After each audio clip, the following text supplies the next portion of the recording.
Coming up on the Together for Good podcast, I'm sitting down and speaking with Dave Gunnlaugsson. He's the new executive director at Rainbow Trail Lutheran Camp. This is just such a fun opportunity for me to get to know him a little better and to share this with all of you. I know Rainbow Trail is a camp that so many people know and love. We talk about that, what Rainbow Trail does so well, but also just a chance to get to know Dave a little bit, hear his journey to this moment and what he hopes for and what he's looking ahead for this summer at camp.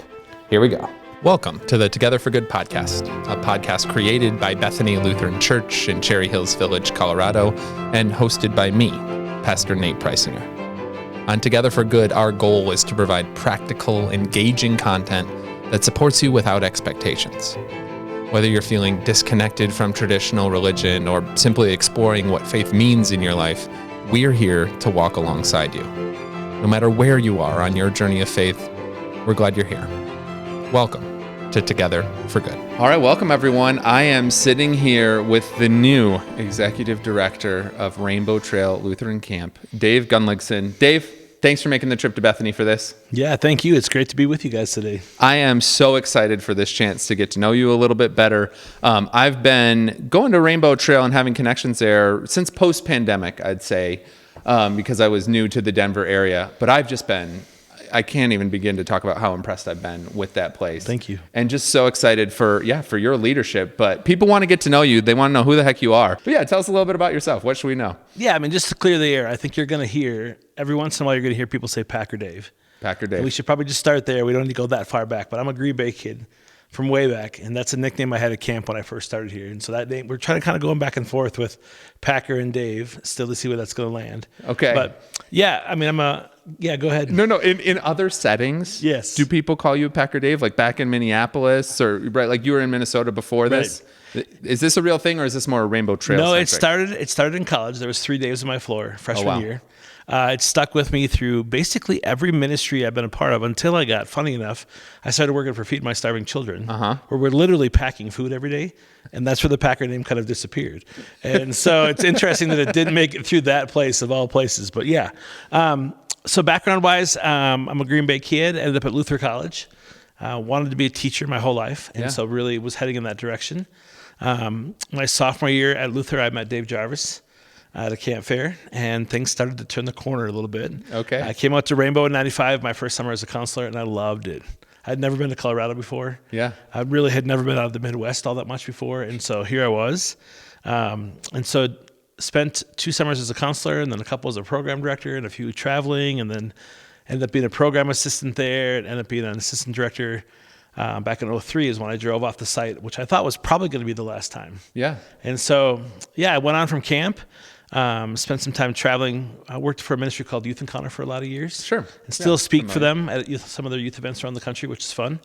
After Youth Encounter, let me back that up a little bit. I guess I'm out of order just a little bit. But the long and short is I was at camp till 2003, and I ended up going to seminary. And so I ended up going to Denver Seminary here because we wanted to stay in Colorado. Yeah, and so did Denver Seminary. Spent 3 years there. It was awesome being there because I had been Lutheran my entire life. No kidding. And at Denver, it's a little bit different. And so they called me the Lutheran when I was there. Is it Baptist-based? I mean, I think that's their original background. Okay, I don't think couldn't remember. Necessarily call it that now. They just have switched the name to Denver Seminary. Gotcha. But I did a lot of this when I was there. Raising my hand, bringing that grace card back in over and over. And so... Not raising your hand during worship. Yeah, right. Okay. I've gotten better at that too, better for sure. So I feel pretty good there. But yeah, thought about staying here and taking a call at a church, working with the homeless ministry here in Denver. Oh, yeah. But got connected with a church in Hudson, Wisconsin. Oh, I know Hudson, yeah. Yeah, and so they called me as a middle school pastor, which at first I was like, what am I doing? You know, like when going, but it was an incredible fit. And then ended up planting a church for them. And then after a short time of being with that church, I walked away from the church for a little bit, took kind of a break in there. Yeah. And then I've ended up at a place called Feed My Starving Children for the last 15 years. Yeah. And I've stayed connected with Rainbow Trail throughout the years. I'd come out on vacation once in a while. My kids had a chance to be campers for a week, but never thought it would come to this at the end. And so I've been at FMSC the last 15 years. Okay. And now here we are, so. Tell me a little bit, though, about, how did you end up even putting your hat in the ring for this? Like you said, you drove off camp, you thought that was going to be it. And then you're really settled in the Midwest, working with Feed My Starving Children. I mean, 15 years is a long time to be anywhere. Right. So maybe there's like some of that itch, but even still, it's a big jump and shift, I think, in a lot of ways, from that type of ministry to outdoor ministry is its own ball of wax. Yeah. Well, if you brought my kids in here, here's what they would say to you. Okay. Every year around Memorial Day, I'd start to get a little grumpy. I'd start listening to a lot of Story Hill, Chris and Johnny. Yeah, I know Story Hill. Yeah. I mean, they're oldies. That was the camp music. Yeah, they're oldies. And there was like a week or 2 week span before Memorial Day that I would get a little grumpy, actually. Yeah. And I think there's a part of me that always felt like I had unfinished business at Rainbow Trail. Wow. And wanted to be back in outdoor ministry. But once you start having kids and get settled into a place, right, you're not on the move as much. And so, And so when I was at a reunion with Dave, when he came through the Midwest recruiting, I would always go see them and be a part of the reunion there. Yeah. And it was Nellie that kind of whispered at me, because I think we all knew what was coming. Yeah. And she kind of started to put that bug in my ear a little bit. And then Dave called me to tell me he was retiring.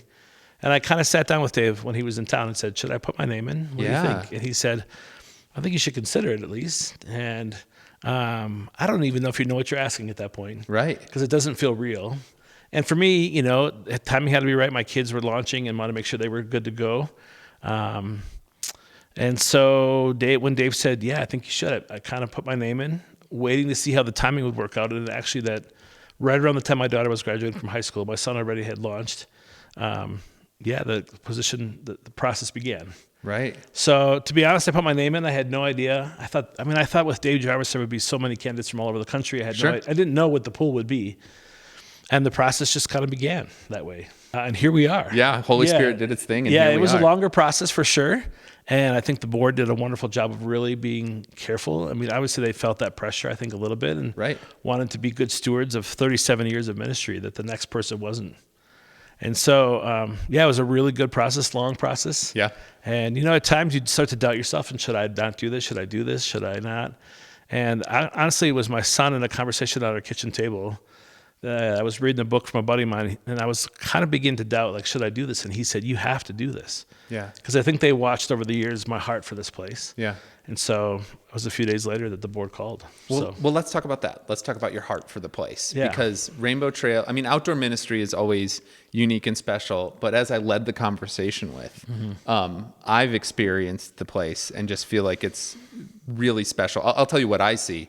The unique village system and approach to what this looks like. I think it's popping up in other places now too, but that's a very intentional way of running an outdoor ministry. And the part that I've noticed too is that it feels like Rainbow Trail has thought of everything. And every single year there's like another little piece that they're adding to make it more special, to make it more intentional, right? Like just that the parents get little books with the devos, or like just a little thing to read along with, to know like, hey, here's what your kid's learning at camp this week, and that those get sent out, right? Like I've never heard of another camp doing that, but I'm so impressed by that attention to detail. So what is it for you when you say like a heart for that place? Yeah. What really comes to mind as you talk about that? I think it's twofold. For me, as a young man, I think I've found who I was there. Yeah. And felt like God had kind of opened some doors for me into who I wanted to be. Well, I always wanted to be a teacher. The classroom felt a little limiting to me. And so when I got into outdoor ministry, I'll never forget the very first time teaching Bible study, that first week of camp, and just going, holy cow, this is... Yeah. And your fear for sure, right? Yeah. But just freedom. And then I think, for Rainbow Trail specifically, what I love so much is who kids get to become when they're there. Yeah. Staff, campers, parents, adults, anybody who touches the place. The village system is so unique in allowing kids to kind of discover, like, oh my gosh, I can get up in front of people and talk. Oh, hey, you play guitar? Here, take one. Come lead worship with us. Oh, you play the cajon? Oh, you like to... there's so many different ways. Well, at the same time, it's all wrapped in worship and celebration of who God is in their lives. Yeah. And I just love the whole setting for that. Absolutely. I love that you picked up on the leadership development piece, too. Oh, for sure. Because it's so special. Camp can be that place where you kind of let down your guard, or you even get to kind of try out a different way of being in the world, because you're just kids thrown together from all different parts of the country oftentimes. And for Rainbow Trail to pick up on that and to do such a good job of then kind of encouraging, hey, let's go outside your comfort zone a little bit, and you try leading, and you lead this, and always having a kid up front doing some aspect of it. It's what I'm trying to lean into here with our youth ministry in the small ways that we can. But I just love that about the place. And I'll tell you too, another piece that I'll say, we have Rainbow Trail counselors come out and help lead our day camp every year, and that's been longstanding at Bethany. And last summer, we had a really good group of staff who were sent our way, and I think that might have been part of it. But it finally clicked for me that our day camp is really a leadership development camp, because we allow all our middle schoolers, once you get to 6th grade, you can help out at day camp, and it's one of the first times. And seeing the way that the counselors encouraged and celebrated and affirmed the leadership of these middle schoolers, I'm like, wow, like that's even more important than the elementary day camp that was run during the week. Like that was good. It was great. But the really special part was how affirmed the 6th graders on up felt as a part of that process. Right. I love that. I'd love to hear that about day camp, because I think so many of our staff, we've been hiring staff this week. This has been the week we've started, and so many of them love being on site. And I have to keep saying, remember, we do some incredible ministry all over the synod in different ways, and so I want to keep stirring that pot. So that's good for them to hear too. Yeah, they need to hear it. It's such a cool piece of what they get to do. It's a little less rigorous, I'm sure, than on site, because if you're a staffer on site, you work so hard 24/7. Right. At least, like around here, we're done at 3:00 and they can get sent home. Well, so with this though, as we look ahead to summer, hiring staff and all of this, tell us a little bit maybe about the theme for the summer, or any details that you might know heading into the summer program year. Yeah. And so the theme for the summer is kind of this open hand mentality. We're dealing with Philippians 4, to not be anxious about anything, but in everything by prayer and petition, make your requests known to God. And the idea for kids is that we're going to dive in on day 2, hike day, with a little bit of covering this anxiety idea. It's so prevalent in our society. So smart, yeah. And so we thought hike day is already a day that people feel a little anxious sometimes, especially those who willingly go on Eagle. And so I think the idea is that we hit that early on in the week. So throughout the rest of the week, we're kind of teaching kids different ways to let go of that. And the idea is this idea of, what does a relationship with God look like in these anxious moments, and how do we let go of some of that before Him in different ways? I think that that's so important nowadays, where anxiety feels like it's peaking for so many. Right. And it's such a reality amongst kids. And to just think about how mental health and our spiritual health really can overlap. Right. There's a lot of great tools there within our Christian faith. And I hope tools doesn't sound disparaging, but just, pieces of what we talk about and what faith gives us that's so helpful and healing and grounding in a world that feels uncertain. Right. Oh, I really love that focus of it. The hope is that camp is a safe enough place where kids can kind of maybe let go of some of that, in a place that's, we took phones out of the equation. I heard about this last year. It was fantastic. I remember being on site interviewing and literally walking on site and going, where am I? I mean, it felt like I'd step back in time. Yeah. Kids just hanging out, being kids. And so the hope is, with some of those things set aside and the freedom of camp, is that we can give kids a safe place to begin to just let go of some of that. And certainly we're not doing a bunch of therapy and all that craziness, but I mean, really just listening to kids, hearing where they're at, and meeting them with truth and worship and fellowship, and hopefully a place where they can just be still before God and just kind of let go of some of that for themselves. So yeah, there'll be such a healing I hope type so. of process. I hope so. Yeah. Okay, so shifting gears just a little bit. Here's a fun question for you to consider, and I know I'm putting you on the spot, but you're following Dave Jarvis, who was an institution in that place. He was there for 37 years. What do you think the biggest difference is between you and Dave? Feels like an interview again, doesn't it? Yeah, all of a sudden I get nervous. No, I'm taller than him. Is that fair to say? I'm bigger than him. It's really, here's what I want to say. I've learned so much from Dave. There are parts of me that feel like so much of what I got is from him. And I kind of said that as a retirement parties that was shared about the future of Rainbow Trail. I think Dave and I are just wired different. I mean, I served as a pastor for the last 3 years as well, and I'm a really relational people person, and Dave does awesome with that, but Dave also has a strong business side to him that he's willing to kind of teach me, and that's newer territory for me. And so those are certainly two things. If you look at the way we look at numbers, I mean, it's a simple one, but I think I'm a pretty relational all the time kind of person. And I think Dave does that well too, but I think we just do things a little bit different in how we handle people. Yeah. Where do you see that fitting in to your role as executive director? Yeah, I mean, I think it's going to be really important these first few years, especially. Absolutely. And I just spend a lot of time listening. And I'm trying to understand. So I find myself asking a lot of questions. Tell me why we do this. I think the staff sometimes goes, what? This is how we do it. Yeah. And I think I'm trying to understand. I'm also trying to help them understand, because I think what happens when you have somebody like Dave who's been there forever, he handles so many things. Right. And he just knows how to do it. Yeah. And I joke with the board that the job description was pretty long that I got from him, but I think that's only scratches the surface of how many incredible things Dave does. And after 37 years, the guy doesn't miss much of anything. Right. And so I think it's my responsibility to just spend a lot of time listening, celebrating who he was, why people love Rainbow Trail, making sure they know it's going to still be Rainbow Trail. And at the same time, just getting to hear some of their stories and how God has worked in their life. And so I told them, I said, I plan to spend a lot of time out on site this summer, just listen to kids and parents and grandparents and all the folks that are there. So yeah, I think that's going to just be so important. I mean, camp is already such a relational place. Right. And as an executive director, like, your relationship with the staff is such an important key piece of the puzzle for everybody.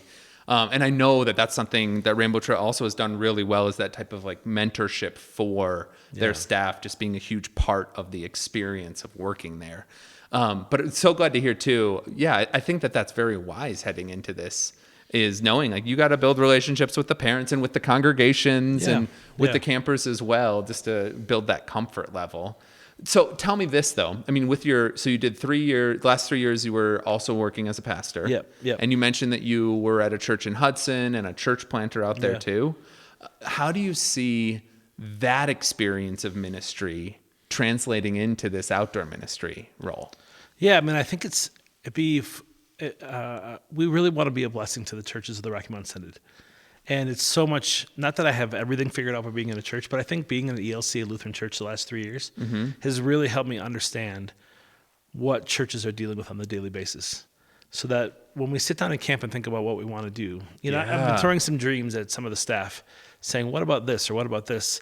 And a lot of it for me has come out of my experience at the church of saying, right, boy, what if we could do this for a church? Or what if we could offer this? Or what if we could be... Are you willing to share anything? Yeah, I mean, I just think like...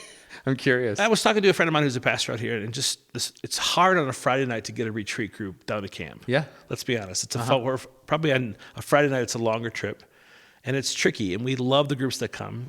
But I know some people have had to be in other places because they have to find something closer. So I said to Cam the other day, like, what if we brought recharges, Rainbow Trail recharges, or some kind of Rainbow Trail worship night to churches once a month or once a quarter, and kind of bring the camp experience up here, and put our people in front of some kids and say, hey, your friends from camp, invite them all to this church, come on over to Bethany for an evening, and let's have a worship night, a Rainbow Trail night, and tell some stories and share some food and just have some fellowship together. Oh my gosh. I think that's a great idea. Yeah, it's so easy. It's an easy drive up for us, bring some guitars and put together a little program for the evening and just allow kids to be together. I'm just trying to figure out ways that we can bring kids together throughout the year to encourage them. Yeah. Because, we hear so many kids and staff alike, and I'm sure other people who love that mountaintop experience and come home and they're like, where is it? Yeah. Right. And so how can we recreate that throughout the year for kids? I think, and I'm sure you saw that too at your congregation. What town was it in again? I was in Forest Lake the last Forest Lake, yeah. The congregation in Forest Lake too, you were trying really hard on Sunday mornings, and you're doing a lot of really good stuff, I'm sure, with just the worship life there. Yeah. And it's just different than an outdoor ministry experience, no matter what. Even if you try and do like a camp-style worship service. Yeah, it's tricky. It's really tricky. Yeah. And it's because so much of it is also the community. Yeah, for sure. And just the freedom of being outside and away from everything helps too. Right. You're not just coming in the building and racing back out the door in an hour. You're there for a longer period of time. Things slow down a little bit, I love this idea, and you can put Bethany on top of the list wherever you need to put us. I should probably make sure it's okay with staff. Here we go, guys. Here we go. But just try to find ways to bring camp into kids' lives throughout the year. Yeah, and just reconnect those points. Yeah, reconnect the relationships. It's Right. like, oh my gosh, you were in my cabin. I didn't realize that you were actually only 20 minutes away. Right. Like those types of connections can happen more easily, I think, when you're all outside of the camp experience too, in a lot of ways. What else though? What else? Given you kind of talked about this sense of you were in a congregation, so what the troubles are in congregational life. What would you say they are? I mean, what was your experience of that at Forest Lake? When I was in Forest Lake, we had an incredible youth pastor, one of the best I've ever seen, and I hope he hears that. Kids love being around him. We didn't have a camp connection at this particular church, and so I definitely felt that when I was there, like, how do we begin to think about that? But it's just hard to engage kids and families in a church, and so I want to just be talking to as many churches as we can to say, what can we do to help in any way we can? Yeah. And so I know Rainbow Trail is such a special place to people for 1 week out of the year. And so honestly, if it means so much to people, how can we continue that as much as we can throughout the year and make that a possibility for people to enjoy that? So absolutely. Well, this is the question that I ask of almost anyone who comes on the podcast. And it's just my own curiosity. And yet I think it's always really interesting. We hear so much about churches are declining, people aren't going to church anymore. So why are you still involved? Why have you chosen to still be a church person? Yeah, well, I mean, first and foremost, I would say I love to preach. And so I love telling the stories of who Jesus is. And I take it on as I love the challenge of connecting who Jesus is to everyday life. When I was a middle school pastor, I tutored at the middle school and taught and coached football. Wow. And the kids would be like, what are you doing here? Like, why are you here? Why is Jesus guy at school? Because I wanted them to not just be a Sunday morning thing or a Wednesday night thing. I was hoping for more consistency throughout I ran into a high schooler at King Soopers the other day, and it was the same experience for her. Yeah. But honestly, this last week is the perfect testimony of why I'm still here. To sit down with young people and dream about who they are, listening so carefully in that interview to begin to pour out encouragement into their life, and having a conversation with a girl who's going to be on staff this summer, who I met in 7th grade when I was speaking at a youth event in Texas, and talking with her and just asking the question at the end of the interview, are you not wanting to be in leadership, or are you kind of afraid of being in leadership? And it was a turning point question for the conversation. I just said, hey, we're going to set the sheet aside. Let's just talk about what you're afraid of and what you're excited about. And to hear her come to life as she talked about it, and to get excited about stepping into leadership at camp, that's why I came back. I want to pour into these young people because I think so many of them will continue to carry forth great ministry in the church. Yeah. And that's what it was for me. I mean, Dave poured it so much into me in camp experience, and the pastors who came and the leaders, and really equipped me and enabled me to step forward in faith. And I want to do that same thing for these young people. I love that. It's so important because we need the younger leadership in so many ways. Yeah. And camp really is the main place where it feels like that type of leadership development happens in our young adults. Yeah. It's campus ministry and it's camp ministry. I used to work, we were talking before we hit play, I used to work as the director of admissions at a seminary. And so I would be reading applications for students applying to be in seminary. And if it was a young person, if it wasn't a second career person, if it was a person coming straight, in their 20s or so, I'm saying 90% of the time they had camp experience. Yeah, for sure. Mm-hmm. And it's just, there's nothing like it to get that type of experience leading and teaching. Like you were saying, like the first time you taught Bible study, you're like, oh my gosh, like this is really cool. Yeah. And look at, you're still doing it. I do get excited. I love the Bible study for the summer. I love it. So I'm just so excited to hear your passion in that particular realm, because it really is such a key part, and it gets overlooked all the time. It's like, oh no, like camp's just that fun place over the summer. It's like, and kind of similar to my experience at day camp, and it's this incredible leadership development entity of our church that we need to really continue to pour into and care about and cultivate.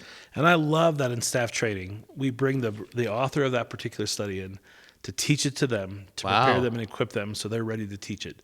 It's not like we just throw them a Bible study and say, hey, get to work. Right. They're going to get it here this spring before they even come to camp. We'll talk about it with them then. And then that particular writer for each day is going to come down and spend some time with them and equipping them for that. And so what a great gift to give young people. No kidding. Like, how do I even begin to teach Bible study? And we're saying, here, this is how you can do it. Here's a whole bunch of pieces you can add to it. And I'm so excited for them to have that opportunity. Absolutely. No, that's such a cool way of doing it too. I was always just handed to Bible study I worked 2 summers at Lake Chautauqua Lutheran Center, shout out, Western New York. And it was very, very much of like, here, let's figure it out. Yeah. All right. Last just piece is to give you the chance. Is there anything else that you feel like you want the listeners to know about you, or any closing thoughts before we wrap this up? Maybe I can say it best this way. I've been talking with so many staff this week.